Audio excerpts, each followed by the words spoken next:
10 losses in the 13 games that they've played this season. That has been the story of Chennai Super Kings in IPL 2025. And now the Yellow Brigade seem well on their way to another dubious record. The dubious record of finishing with the wooden spoon, which means bottom of the table for a very first time in IPL history. They have finished second last, third last previously when they've had a poor run in a season of the IPL. But for the very first time, they are headed to be finishing last on the table. In fact, it's all but guaranteed that they will finish at the bottom of the pile. Why do I say that?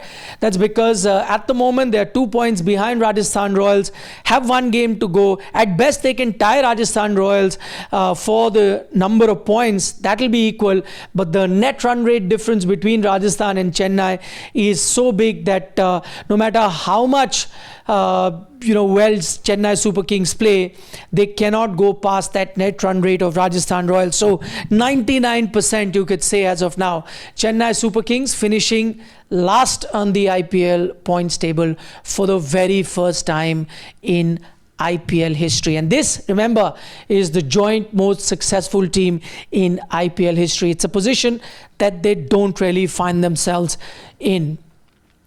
What happened in the game versus Rajasthan, which was a battle of the laggards, I think sums up the problems of Chennai Super Kings on the whole. Once again, an inconsistent batting order. Once again, no clarity in that batting order. It was down to two youngsters in Ayush Mhatre and Devil Brevis who took them to at least 180 plus total, but everyone else not really coming to the party. First thing, the confusion with their batting, and this tells you that where that team is. When you are beginning to send players like Ravichandran Ashwin and Ravindra Jadeja to bat higher up the batting order than a Shivam Dube, then a Devil Brevis who's been in form. This tells you what the thought process of the team is and how confused that team is at the moment, and where that team really wants to be or what their ambitions are in terms of competing. Because no logical sense can be made of the fact that these are two batters, and nothing against an Ashwin or a Jadeja. They're very good all-rounders, but the form that they've shown throughout this IPL, where is the need to be sending such batters ahead of your two more established and informed batters? Really beats me. Other than that, despite this confusion in the batting order, they were still looking like that they will reach 200 run score, which could be a par total at the Firozshah Kotla in Delhi, a ground known for some high scoring encounters.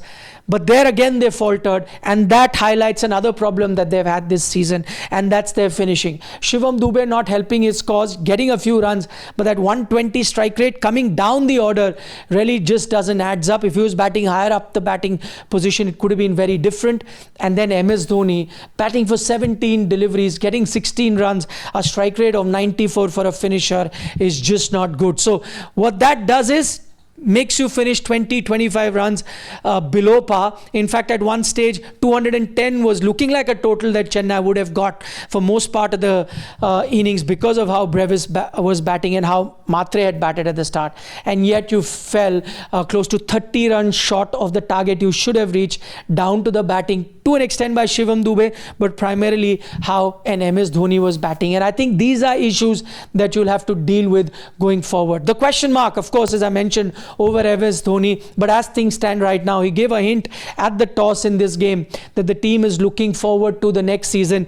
It probably was a hint that MS Dhoni is telling everyone that yes, this season he may not be in top form, yes, this season the team may not have done well, but he still has plans to come back next season. Whether that is going to turn things around for CSK, nobody knows, but that does seem to be the reality of where CSK are at the moment and what CSK are planning for next season. Turning our attention to Rajasthan Royals, again, not a season for them to remember, but one of the biggest positives that they've had this season is clearly the youngster in Vaibhavsuryavanshi. His 57 today, I think, was a very important knock, not just in helping Rajasthan win, but I think this knock now establishes that Vaibhavsuryavanshi is not that one-dimensional player who will only go hammer and tongs, is not that player who will just go attacking, and if that attacking game doesn't work for him, he'll get out cheaply, because that's what we had seen from him so far. Either he was getting out cheaply,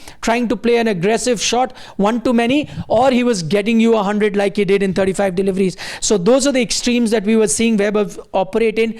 Today, he showed everyone that he can play to the situation. The demand of the game today was that he spends a little bit more time on the crease, just punishes the bad balls, gives respect to the good deliveries, and that's exactly what he did today. Some copybook strokes were also a treat to the eye. I can remember that one cover drive that he hit off an Anshul Kamboj. Absolutely copybook stuff. So this was that innings which has also shown you that he does have a mature head on a very young 14-year-old body, and also has the game to play in tough conditions and play according to the game situation. So outstanding knock by a young Vaibhavsuryavanshi, and that is what you'll remember from this game as well.